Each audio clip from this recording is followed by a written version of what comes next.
Hi అండి, అందరికీ నమస్తే. వెల్కమ్ బ్యాక్ టు కుస్మా థాట్స్ అండి. మనం ఈరోజు పిల్లల పెంపకం గురించి తెలుసుకుందాం. పార్ట్ 1. పిల్లల పెంపకం పెద్ద నువ్వు చెప్పాల్సింది ఏమీ లేదు, మాకు అన్నీ తెలుసు అని అందరూ అనుకుంటారేమో. చాలామందికి తెలియదండి ఎలా పెంచాలి, ఎంతవరకు మనం పిల్లల్ని చూసుకోవాలి అన్న విషయం చాలా వరకు తెలియదు. ఇది తెలిసిన వారి కోసం కాదు, తెలియని వారి కోసం మాత్రమే నేను ఈ వీడియోస్ చేద్దాం అనుకుంటున్నాను పిల్లల పెంపకం గురించి. ఫస్ట్ వచ్చి మనం గర్ల్ చైల్డ్ గురించే తెలుసుకుందాం, ఆడపిల్ల గురించే తెలుసుకుందాం. ఫస్ట్ మనము ఆడపిల్లని హాస్పిటల్లో చేతికి తీసుకోగానే ఆ వచ్చే ఫీలింగు, ఆ ఆనందం చాలా హైప్గా ఉంటుంది కదండి. ఎందుకంటే నేను కూడా ఒక తల్లిని కాబట్టి అలా చెప్తున్నాను. ఆ ఫీలింగ్ నేను తీసుకున్నాను కాబట్టి. సో ఫస్ట్ తీసుకున్నప్పుడు ఉంటాయి, ఒక్కొక్క తల్లికి ఒక్కొక్క బాధ ఉంటుంది. కొంతమందికి హెల్త్ ఇష్యూస్ వస్తాయి, కొంతమందికి ఇంకా ఏదో వస్తాయి.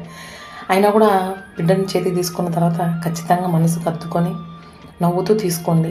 ఆ బాండింగ్ ఫస్ట్ మనం ఎలాగైతే ఏర్పరచుకున్నామో అలా చివరి వరకు అది అలాగే ఉంటుందని నమ్ముతాం. కాబట్టి అలా తీసుకోవడంలో ఆలోచించి దగ్గర తీసుకునేటప్పుడు కొంచెం ప్రేమగా తీసుకోండి.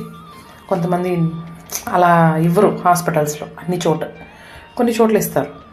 అండ్ వన్ మోర్ థింగ్, చేతికి తీసుకున్న వెంటనే ఫస్ట్ మీరు చెక్ చేయాల్సింది ఏంటంటే చెవులు శుభ్రంగా క్లీన్ చేశారా లేదా.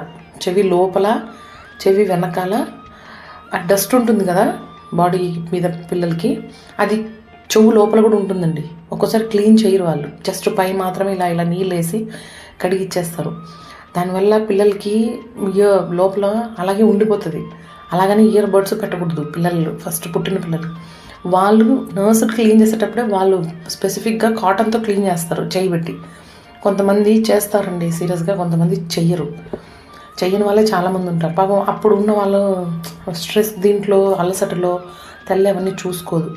సో ప్లీజ్ అది ఒకసారి మీరు చెక్ చేసుకోండి. చెవి వెనకాల కూడా అలా ఒక లైన్ పడి ఉంటుంది పిల్లలకి బ్లాక్గా, అది అలా వదిలేసామంటే ఆ లైన్ అలాగే ఉండిపోతుంది.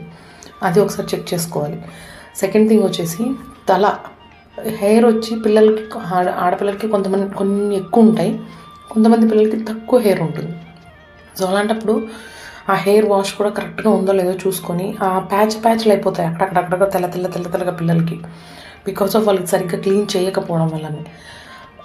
ఆ పేరెంట్, ఆ తల్లి కొంచెం ఇబ్బంది పడుతున్నా పక్కన ఉన్న వాళ్ళైనా సరే తీసుకొని చెవులు, తల అవన్నీ చెక్ చేసి నీట్గా మళ్ళీ కావాలంటే మళ్ళీ ఇంకొకసారి వాళ్ళతో వాష్ చేయించి ఆ తర్వాత తల్లి చేతికి ఇచ్చి బాగా చూసుకునేలాగా చేయాలని నేను కోరుకుంటున్నాను.